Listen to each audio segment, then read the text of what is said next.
So we're about to journey all the way up to these beautiful Preseli Bluestone peaks that you can see behind me. And this has been a lifelong dream, because ever since I heard that the original Stonehenge monument stones came from this area, they were made out of this stone, I always knew they were magical. And kind of climbing up these peaks, it helps me really experience what the Druids would have called geomantic energies. These are the energies that you feel from a craft called geomancy. And geomancy is all about being able to actually feel the stones, feel the earth, feel the metals, feel the minerals. This is something that the Druids could do so well. They were attuned enough to actually feel these properties. And I believe that we can do that too. It's just kind of like a muscle that we have to develop. And so when you come to places like this that are so filled with very special and magical types of stones, it gives you a chance to practice that. And here, even at the base of these mountains, I'm sure the energy is going to increase as we go up, I already can feel it. It kind of feels like this magnetic energy flowing through my body. And sometimes we forget how metal rich our bodies are, especially even the iron in our blood. So our bodies have the potential to actually be magnetized. And so when you're in a place like this, you feel that magnetic energy, you feel that effect. So going up to the top of these peaks, I'm sure is going to be an energetic process, but just something I'm so excited to do, and even more excited to share it with all of you. Yeah, you can really feel the energy starting to grow as you get higher and higher, because I keep forgetting that this land here, it's so wet. You know, there's parts where we're stepping in puddles, climbing to the top of these rocks. So there's something to do with all these ancient waterways being tied into this very special crystal type of stone. And that energy is just rising. It's like getting closer and closer, is getting closer to the epicenter, the magnet, as we climb up.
So being up here at the peaks of these Preseli Bluestones is something to behold.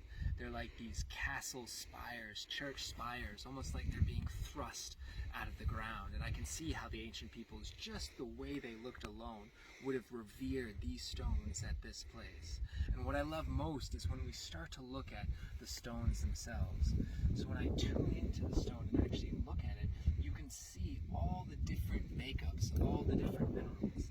And so from, again, a geomantic perspective, the energy of the earth, the crystals, the metals, you can see why the ancient peoples would have chosen this stone for these properties. And only through modern science are we starting to discover what these types of minerals can actually do. It's one of the reasons why we have different types of quartz crystal and different components in our electronics. So we know they do something, but what did the ancients do with them? This is one of the mysteries. And I think this ties in so perfectly to why certain stones for standing stones were chosen from this site, from these Preseli Bluestones, like Stonehenge, as well as a number of other megalithic stone sites in the Druids.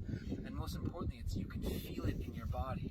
As I was climbing this kind of top of the hill, I could feel the energy kind of rising through me. It was an interesting feeling. It was almost like I was being magnetized and pulled down, but also expanded at the same time. And that's, a feeling that I'm sure the ancient peoples would have recognized. And you take that energy, these stones, and you put them in very specifically chosen sacred sites around the UK. Now we're talking. It's almost like they knew these stones would plug in and be a part of some sort of system, some sort of mechanic machinery, even if we don't know how to operate it. And so I highly recommend anyone, if you're feeling called to kind of geomantic stones, magic stones, stones that clearly did something to the Druidic people, make a trip to the Preseli Blue Hills, because you'll be blown away, not just how powerful it feels here, but also how beautiful this landscape is. So there are a lot of really cool qualities that are found in Preseli Bluestone, and one of them is this interesting acoustical property where when you bang Preseli Bluestones, it sounds more like metal than it does stone. So just take a listen to how it sounds when I use a bluestone to smash a bigger stone.